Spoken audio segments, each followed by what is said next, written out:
We are doing Srimad Bhagavadgita chapter 18 and we will be starting verse 15, but we will be just doing a recap of verse 14. Now, Shri Krishna says that for any action to be performed, which constitutes karma, which constitutes the rebirth of yours, because whatever karma that you do guarantees you rebirth. So all actions that are performed, whatever kind of actions that you perform, they are sure to give you a result of rebirth. That means your end result is going to be reborn again. So what are the things that contribute towards it? So these are 5 things. Now they are the factors which are operating towards accomplishment of actions. The first one is called the body. Any action performed by the body, it can be any action whatsoever. You take your body and you perform an action knowingly or unknowingly, that action constitutes a karmic action. Second one is the doer. The moment you take up the ownership of any action, knowingly or unknowingly. Now you may say, I did it. Or maybe you say indirectly. Still, the action is performed and there is a doer involved, you are a part of it. So it constitutes a karmic action, a karmic loop. The third one is the organs of different kinds. Now, what are the organs of different kinds? We have various organs in our body. The sensory organs which are there, like the eyes, ears, nose, all those. And then we have the organs of action. Organs of actions are hands, legs, tongues, genitalia, and the evacuation organ.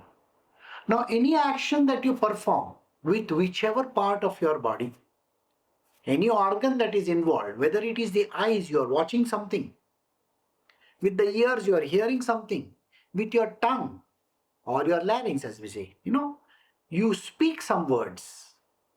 Whatever words that you speak, they constitute an action, and every action is liable. Please understand this. All actions are liable for the karmic loop. Then different functions of manifold kinds. What functions do you perform? All kinds of functions you perform. Seeing, hearing, touching. All these constitute an action. Now, there is a very critical word which will come in the next verse. Listen to it and then you will understand how dangerous these things are. And then the fifth one is called the Daiva. Daiva means your past actions. You have done past actions in some past life of yours. Those actions which you performed, you have come to repay them in this life of yours as a prarabdha karma. So these 5 things constitute actions. They get performed. And every action that you perform, even the repayment action, I am repaying someone a debt which I had done in my last life. That debt also which I am paying, it's an action. But do I know it is the exact amount which I have to repay? I have no clue. I may pay less or I may pay more, and there is a problem there. So that also constitutes an action. So there is no way in which you can get out of it. Now, you have to know why we are here. We are the experts in taking you out of this trouble. So the reason why you have to pay attention and do exactly the way the Guru prescribes you to do. Why does he do? Because he doesn't want those actions which you do to culminate into future karmas. Do you get the point? He doesn't want you to come back once again. No rebirths. That is the reason why. So let us see now verse 15. We are doing Srimad Bhagavadgita chapter 18 verse 15. These 5 are the contributory causes of whatever actions, prescribed or prohibited, man performs with his mind, speech and body. The critical words over here are mind, speech and body. Now, these words really have a tremendous amount of meaning. Don't forget, even an action of thinking of something. You have an evil thought going on in your mind. Somebody has got a promotion, some person, and the thought comes, why does she deserve it? She doesn't deserve it. It is called action performed by the mind. You're not voicing it, you're just thinking about it. That constitutes karma. That is why it is so critical to control the mind. Just a thought can destroy the whole world, you know that. And that is why we have to be very, very careful how we carry on. So now let us see. The 5 are the contributory factors: the body and the doer, the organs and the different kinds of functions, the manifold functions. 5th one is called Daiva, which is past actions. Latencies of the past actions. Whatever actions that you have done in your past life, not in this life. They constitute the 5 factors, which mean that you are doing actions. Now in this again there are 2 words which are very, very critical. The first word is called prescribed action. And the second one is called prohibited action. Prescribed actions are those actions which our scriptures are saying, okay, you can perform this action. Alright? So, in our scriptures it is mentioned, a very simple example. You have to take care of your family. Now you are in the family and you are an earning member. Naturally, you are supposed to take care of your family. Now there are people who may not be earning, so it is your duty to give them the money or whatever that they ask for. This is supposed to be prescribed one. In this, it is not mentioned anywhere that you are free to do what you feel like. The prescribed action says only that which is sufficient.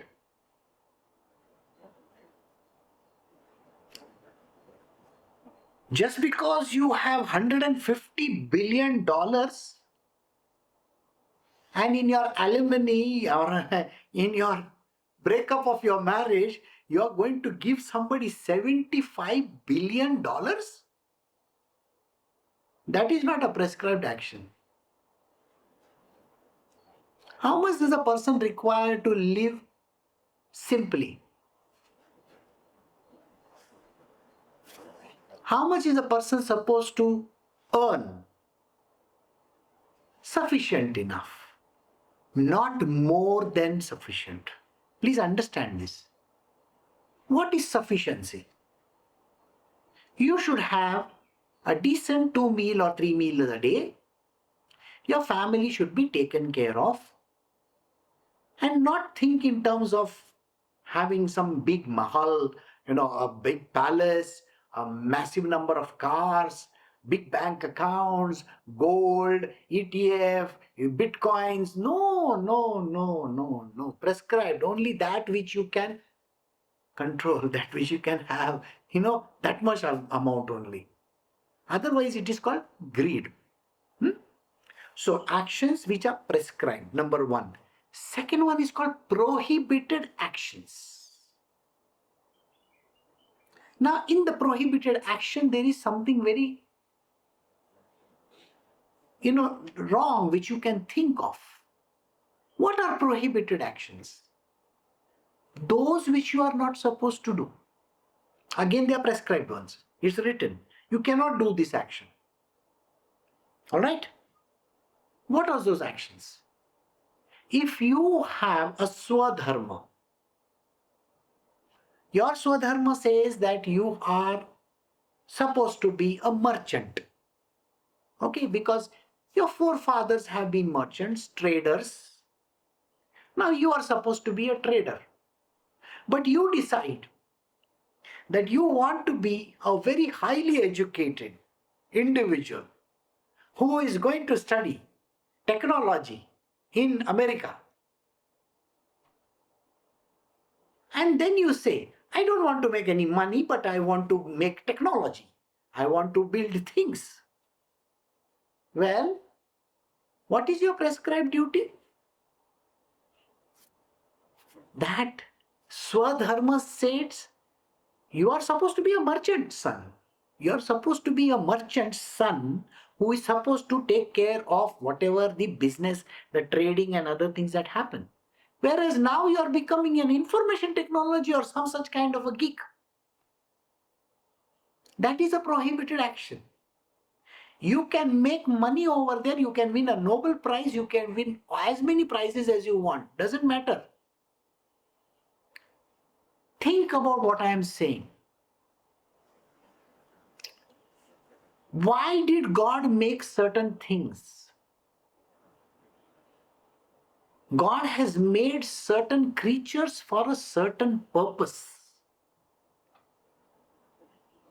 Now let us take an example of a small creature like an earthworm or some insects, maybe small birds, maybe beetles, those kind of things. What is their job? Their job is pollination. Their job, bees' job is to collect honey, and so on and so forth. Right? Now, if they stop doing that job, if there are no pollinators, what happens to this world? Think about it. If there are no pollinators in this world, what happens to the crops? The crops do not get pollinated. And that is why the yield comes down. That is why these high-tech companies are surviving. They do not do this kind of a thing. They do cross-pollination. They do it with their hands, with fine brushes, with tweezers. And I'm not joking. This is what is done right here in Karnataka, 100 kilometers from here. They use tweezers to remove the pollen, and then they go and they pollinate another plant physically. And these are done by children. Because children has tiny hands. Children have very tiny hands. And with those tiny hands, they can pick up with those pincers. They can pick up the pollen and then they can... Now what happened to all those bees and all those creatures? Well, they have gone because they are dead. So God has made them for a purpose. And if you are going to destroy that purpose, and if you are trying to take over something different, meanwhile holding the whole world at gunpoint, saying that we are the seed companies and you have to buy from us. Why? Hybrids. This is where the problem lies. Now let us come to human beings. Human beings are made for a purpose. If you are not serving the purpose, then what is the use of you being over here? If you are a weapon, don't you want to use the weapon for certain purpose? See, the idea is that there are certain kinds of people in this world. Now, in my world, there are lots of people, some of them have anger sitting on their nose. Okay? I never tell these people to give up their anger. I say you retain it. It's a weapon given to you by God. Don't use it against me. And don't use it for wrong purpose. If you use that anger for any wrong purposes, that is called a prohibited action. At some places, anger is needed so that progress happens, and that action is called prescribed actions. Think about Ma Kali. If Ma Kali doesn't have anger and if she doesn't go and fight the demons, how are we going to kill the demons? But if Mahakali goes and joins the demons and becomes a demon herself, then it is wrong, isn't it? So it has to be understood that there are demons in this world, and Kali, his job is to fight the demons, not go and side with them. That is misusing the powers. So everybody has been given a certain latency, certain powers, and certain things which we call as swadharma. And you have to follow that swadharma. Some people have a swadharma of a writer, an actor, a politician, or whatever. They are supposed to do that. And whatever job that comes their way, that job is important. You will hear from me in verse 17, even in that job, if you have to kill, that is still called performing swadharma. You will not understand this. It's a soldier's job. Think. A soldier says tomorrow, I will not go and kill. That is wrong, isn't it? So whatever is the latency, whatever is the job that is there, whatever is the swadharma of yours, you got to do it. You cannot deny that swadharma. That is why it is called a prescribed or a prohibited action. And these actions happen by three ways: mind, speech, and body. All these are in the material domain. With the body, you perform actions, whatever actions that you perform. You may take your hand and slap someone, that's an action. You may say some bad words to another person, what an idiot, or something like that. That's an action performed. You call names to someone. You may say some names, or you may make judgments on another person and say, that person doesn't deserve.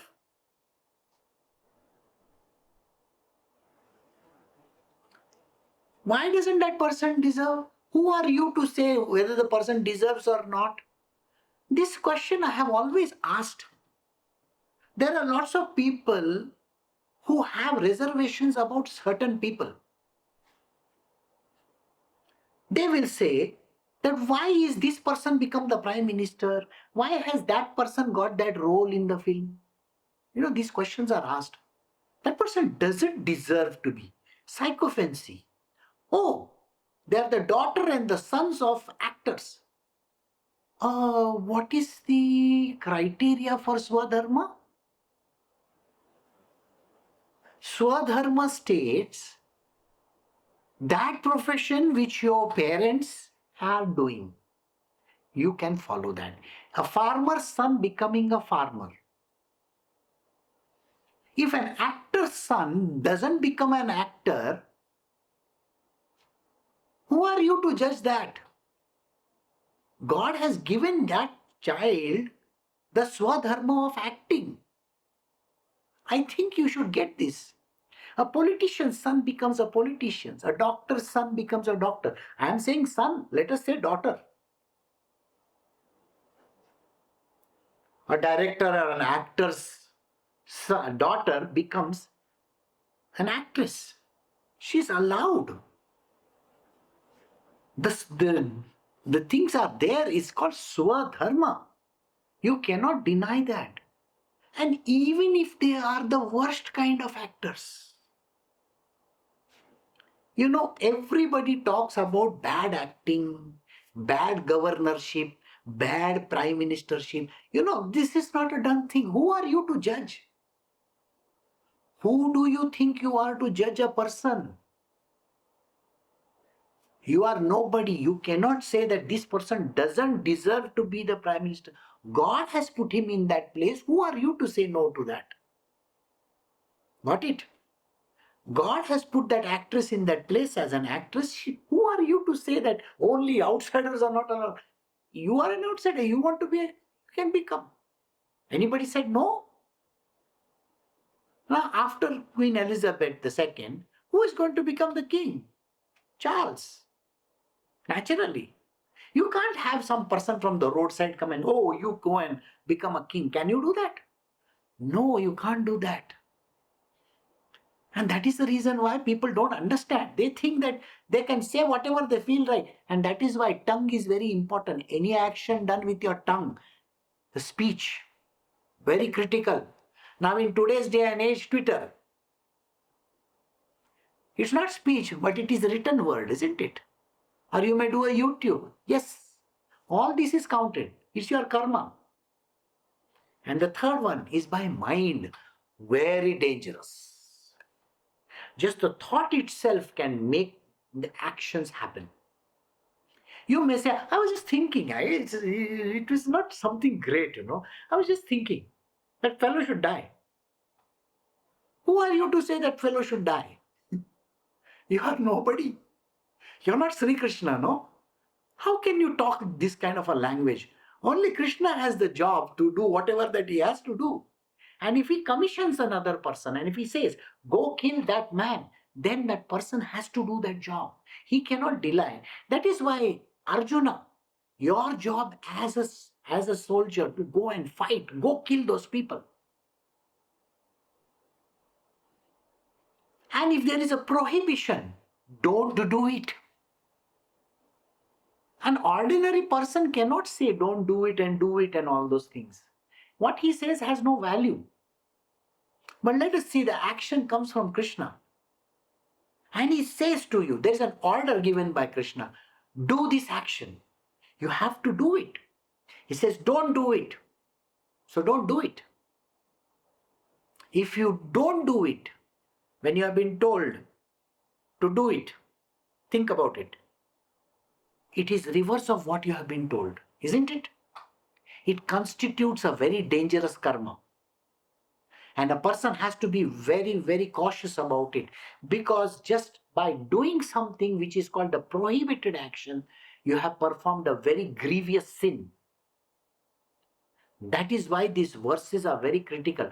You see, I am going very slow in this chapter for you to understand how important this chapter is.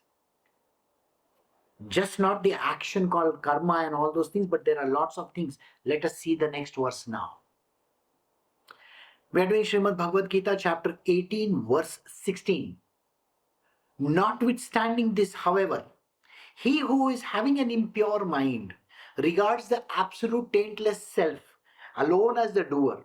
That man of perverse understanding does not view all right. Now this is something which I have to explain to you.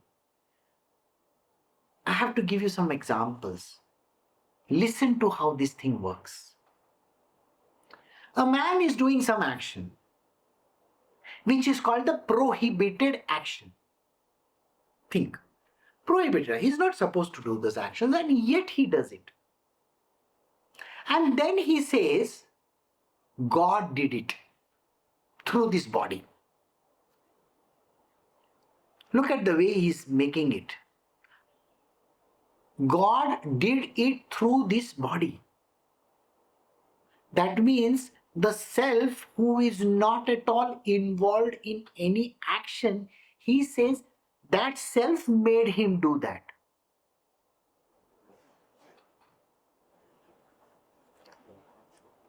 The worst thing on earth is this: you cannot talk like this. Krishna, you made me do this action. When the action was told to perform, let's say Krishna says, do this, and at that time you denied him and you said, I will do it later on, and you never did it. And when he says, don't do it, and yet you went and did that action, and then it is very easy to blame Krishna. Krishna, you only made me perform this action. Do you know how grievous this sin is? It is more grievous than the prescribed and the prohibited actions. Because blaming the self is Krishna, please understand this. Self is Krishna, where this person says the self is the doer. Self is never the doer. God is not the doer. Always remember this. There are 5 things in this world which are the doers. Verse 14. What are the 5 things which make you perform the action? Number 1 is the body. Number 2 is the doer. Number 3 is the organs of different kind. Number 4 is the different functions, the manifold kinds of functions that are there. And number 5 is your own karma, past life, latencies from the past life. Those are the things which make you perform the actions. And here you are saying that the self is doing it. Krishna, you are doing this. Don't even utter these words. It is a far greater sin than you can ever imagine. You don't know what you are getting into. So there are those kind of people who are ready to blame God for doing all kinds of wrong actions. They say, oh God, you only do. Shivji takes drinks and Shivji takes smokes. So I will also smoke. Is that so? Shivji takes drinks and smokes and this and that. Who told you that? First and foremost, you think you are some Shivji? And you are blaming the self for it? You cannot do that. No way. Just because you are trying to get away with the worst kind of sin, you don't understand what you are getting into. That is why, notwithstanding this, however, he who is having an impure mind, this person has an impure mind, regards the absolute taintless self alone as the doer. The self is never the doer, but yet he thinks the self is the one which is the doer. This action was performed with this body by the self, not me. I didn't do. That man of perverse understanding does not view it all right. So this person who talks this way is not seeing the right thing. Never do it. So now we go to the next verse. We are doing Srimad Bhagavadgita chapter 18 verse 17.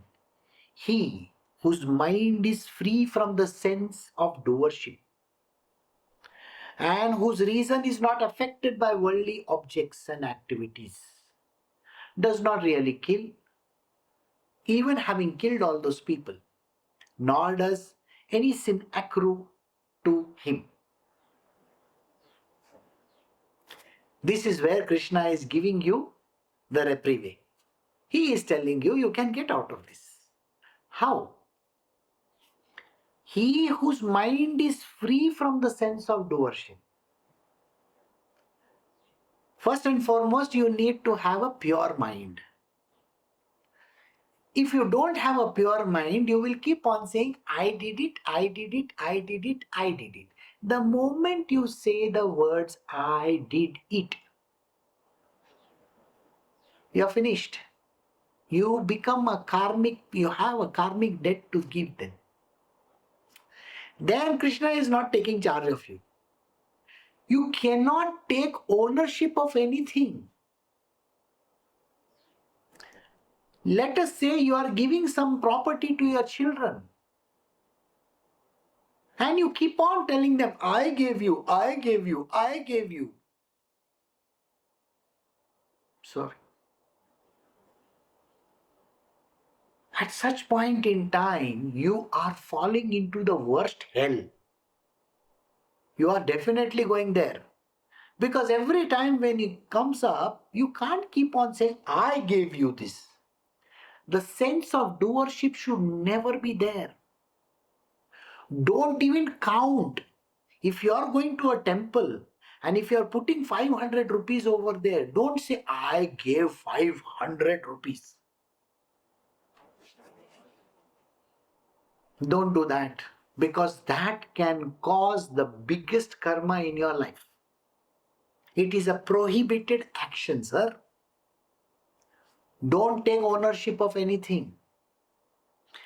The one whose mind is free from the sense of doership, it is you are not the performer. Give the credit to the divine. Once you are a tool of the divine, do you remember when I started this satsang, I said it is your swadharma. God has put that person in the Prime Minister's chair. Give God the credit. But never say that he did it. Never say that. Give him the credit. It is God's plan. God has put him over there. God has given this other person let us say they have given an increment in the salary. You might not have got. The other person might have got credit for what you have done, maybe. Doesn't matter. Don't bother about trying to take credit. Here, the moment the doership, the thing which comes on to you is, you say, I did it. The sense of doership falls on you then. So, never take credit for anything that you do. Your mind has to be free from the sense of doership, and whose reason is not affected by worldly objects and activities. Worldly objects and activities. I heard someone say recently, the son was sending some money, and 1 month he was not able to send the money because he was going through financial difficulties. The father called him up and said, every month you are supposed to send me so much. Why didn't you send me this month?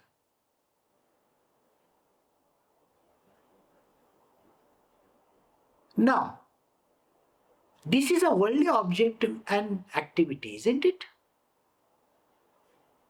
If it comes naturally to you, then it doesn't have any karma associated with it. But if you have that sense that I have to get the money, I have to get the money, I have to get the money, you are taking ownership of it. It's like working for a company and saying, I have to get my salary, I should get so much money. This is taking ownership of those things, sir. Never bother about the fruits of action. Do you remember these words? But the moment you take the ownership and you say, I deserve it, I want it, this is what I should be given, then you are a gone case. Why? Because you are getting into a karmic action. To get out of it is very tough, sir. And here Krishna is telling you clearly how to get out of it. First, don't use your mind. So, your mind has to be free from the doership, and you should not give any reasons. Because of this happened, because of that happened. Don't give reasons. If you got to do it, you got to do it. Do you remember in one of the verses he said, the action which has to be performed has to be performed, whether you like it or not. I will reread the verse for you. If you have not understood it, I will reread it. See.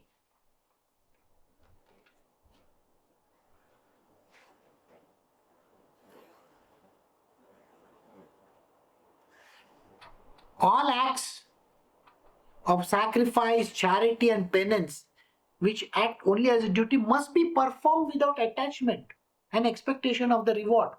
You have to perform those actions. There is no two ways about it. So, actions, you got to perform them. You cannot give reasons. Reasons should not be given. And then he says,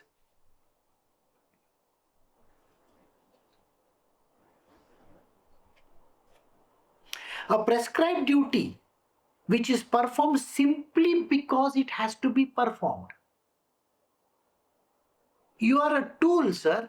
If you are a tool and if you have to perform that action, you got to perform that action.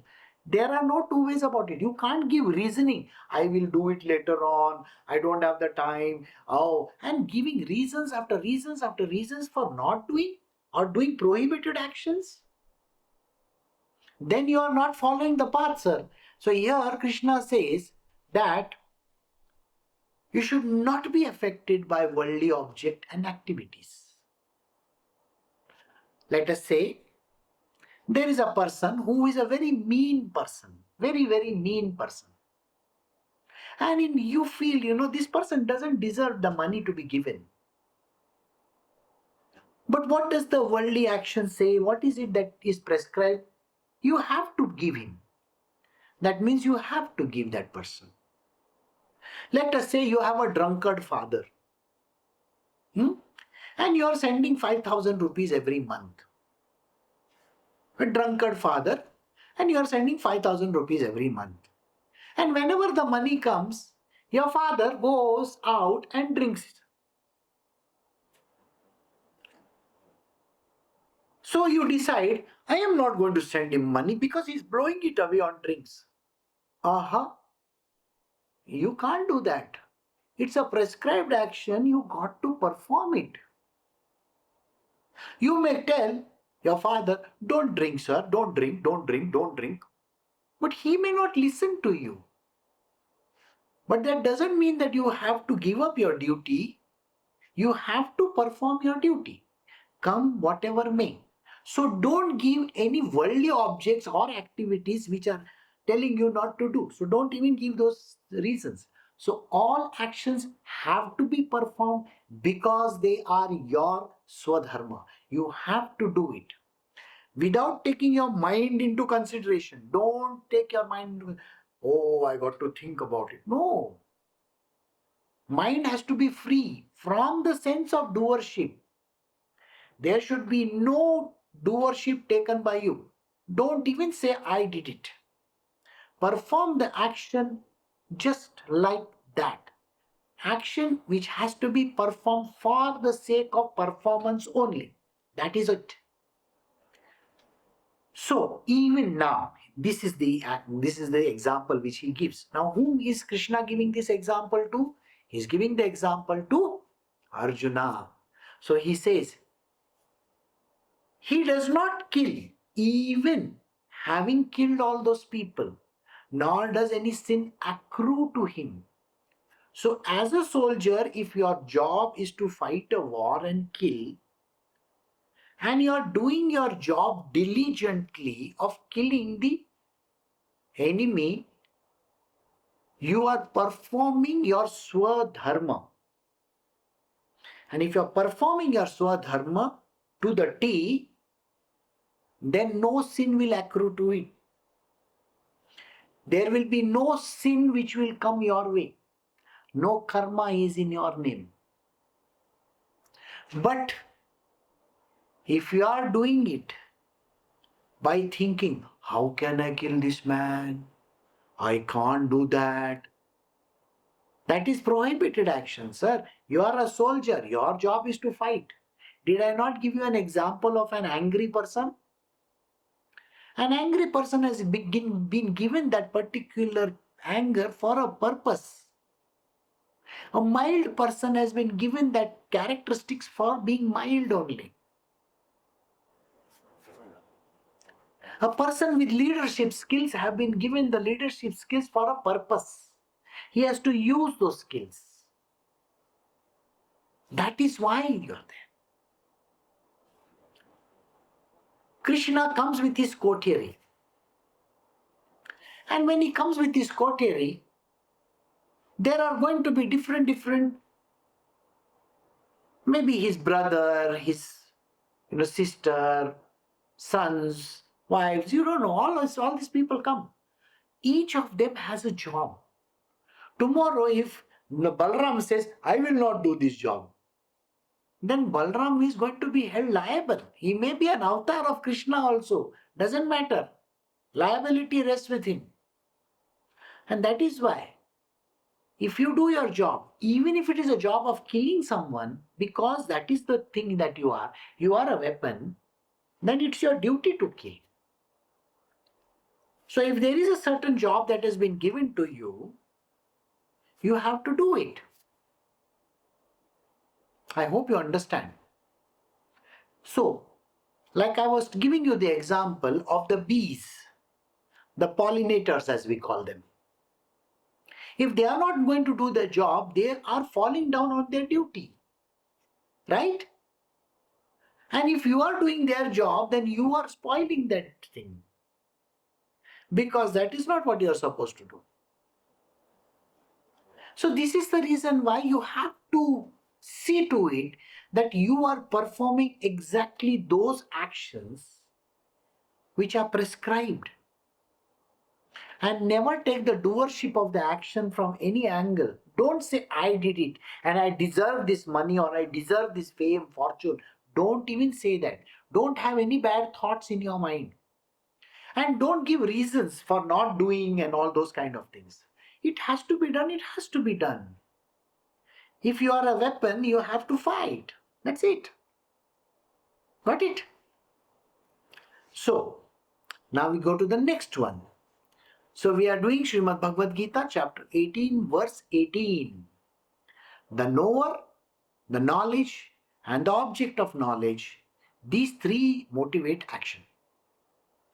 Even so, the doer, the organs and the activity, these are constituents of action.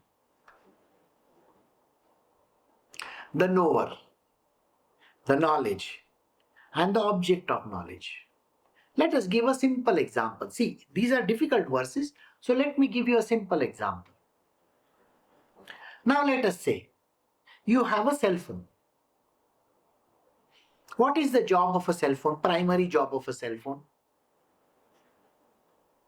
It's a phone. Correct? You take incoming calls or outgoing calls. You make outgoing calls. It's a job which has to be done. So, what does these three things constitute over here? The knower, the knowledge, and the object of knowledge. Every time there are three things which constitute any action. Three things. So here, the phone, the one who receives and makes a call, myself, and the third one is the operator, whoever, maybe Vodafone, Airtel or whoever. The one who is giving this connectivity. Like that, there are three things which are involved. It's a stupid example, but think about it. Now let us look at objects from the spiritual perspective. Three things: the knower, the knowledge, and the object of knowledge. Let us say you are a spiritual person. Okay? Now, in the spiritual world, you have been told dispassion, detachment, discrimination. These three things are important. Alright? Now, dispassion, you have to do any and every job dispassionately. Correct? You don't have to be attached to doing anything. You have to have a sense of detachment. Discriminate that everything is God. The whole universe is covered by the divine. So knowing the real from the unreal. These three things are known to you. So you become the knower. These three things which I said is called the knowledge. And then the third one, object of knowledge. Why do you think the knowledge is with you? So that you can keep it in the cupboard? Are you not going to use it? Are you not supposed to use that knowledge? If you know something and if you don't use it, what is the point? Did you understand this? So these three things constitute an action. So you are the knower, the knowledge is that thing which I told you about, whatever is knowledge, and the third one is the object. You got to use it. You got to do something about it. There is an action involved in it. The action has to be performed. Think. Now, you have a television. Think, I'm just giving a stupid example. Think about it. You have a television set, you have electricity, but you don't have any provider. That means you don't have those people who provide you with connection. So what is the point of buying an expensive TV? You think it's a showpiece? That you have to put it outside so that people will see it. Oh, you got such a beautiful TV. Sir, there is no connectivity. Then why are you having it? I have always asked people this question. They have never understood the meaning of it. A person buys a very, very expensive wedding garment. 5 lakhs, 10 lakhs, 20 lakhs, or very, very expensive garment they buy. They wear it once. After that, they fold it and put it in the cupboard. Lakhs of rupees are gone over there. How much money does it require? How many people can have food with it? Today's day and age, how many people can have a vaccine? Lots of them, isn't it? And you are wasting your money like this? What does knowledge tell you in this case? The right kind of knowledge is important, sir. Just utter waste of money and things like that is not good. It's like buying a Maybach and putting it in the garage and never taking it out on the road. Why are you buying such an expensive car in the first place? When there are no roads, what is the point of doing that? People do all kinds of things without any focus on what they are supposed to do. So very important, you got to use the knowledge that is there. The object is important, right? The knowledge has been given to you with a purpose. You got to use it. Now, I have been doing satsangs for now many, many years now. Now, I needed someone to do this. So I told Rajshri Ma, I said, you have to do the satsangs. Go do. So there was a reluctance in the beginning. How can I do? I said, don't worry. When I am telling you, go ahead and do. Knowledge will open up. You don't have to bother. Just do it. So this knowledge, the knower and the object of knowledge, this knowledge has to be spread to the world. So please do the satsangs. And she started doing them. Now she's doing it in Tamil, which is very good. I don't understand a word of it, but well, people do, they like it, it's good. So exactly like that. So in these three cases, the knowledge, the knower and the object, remember these three things, they constitute motivated action. This is three motivate action. The action gets performed because of these three. Let us say you are a complete dunce. You don't know anything. Okay? Right? And a bottle falls from the sky. A Coca-Cola bottle falls from the sky.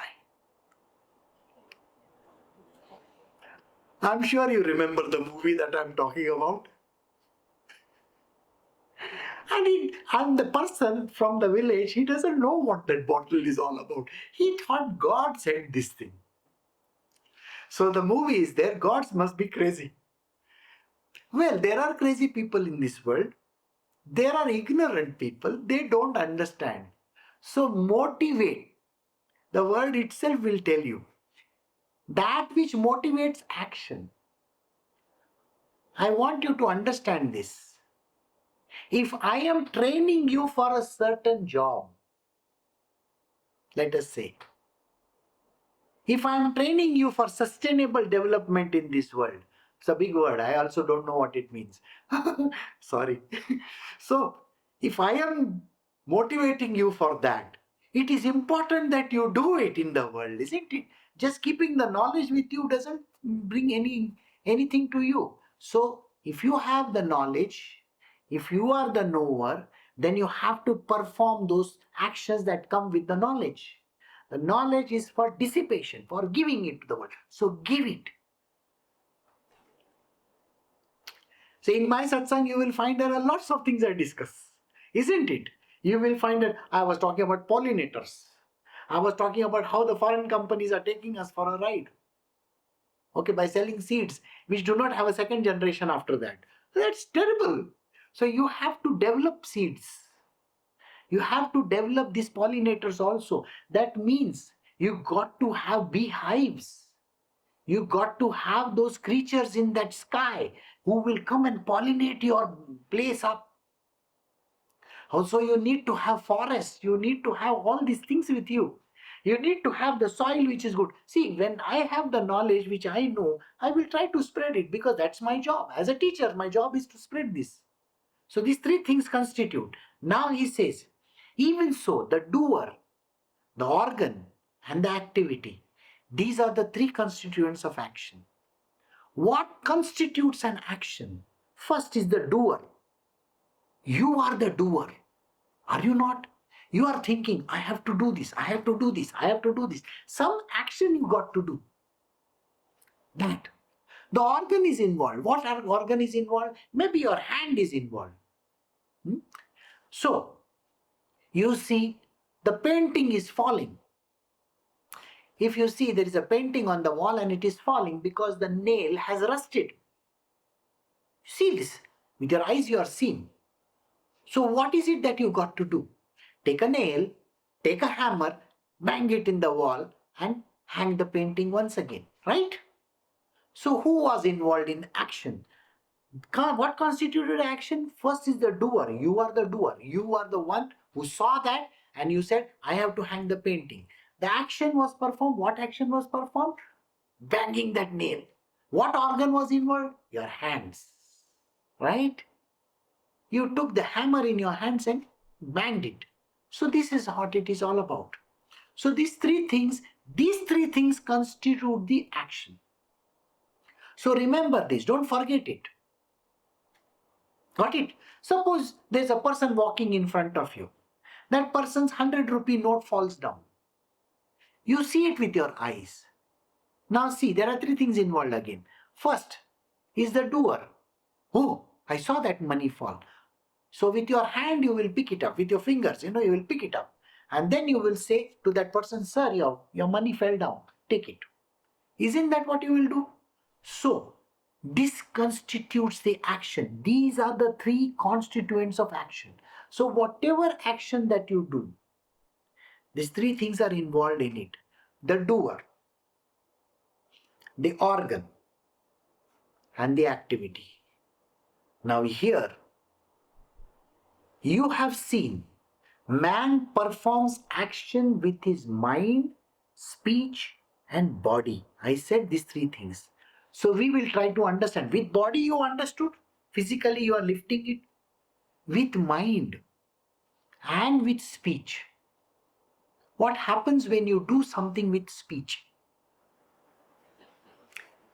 If you give bad words to another person or you say something derogatory about another person or you praise someone, that constitutes action because it has happened because of your speech.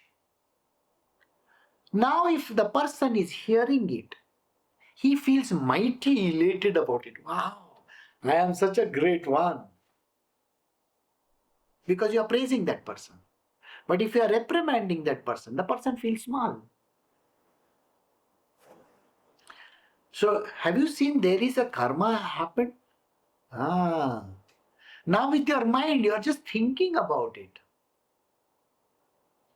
You know, human beings have the tendency of literally undressing another person with their mind. And they think they are not doing any bad actions. Sir, that's the most dangerous action you can do. Don't do. Don't do. Don't even dare do it. It's a prohibited action. So I hope you understood. Even the mind can be dangerous. Speech and whatever work. So three things constitute the action. First is the doer. Second is the organ. Eyes, ears, nose, whatever. And the third one is the activity that you perform. What activity are you performing? All activities. You know there are prohibited as well as permitted, both are there. So actions that you perform in whichever way, they constitute a karmic action. Alright? So we will stop over here and then we will do something tomorrow. That's another very, very important topic. So see you all, take care, have a great evening, bye.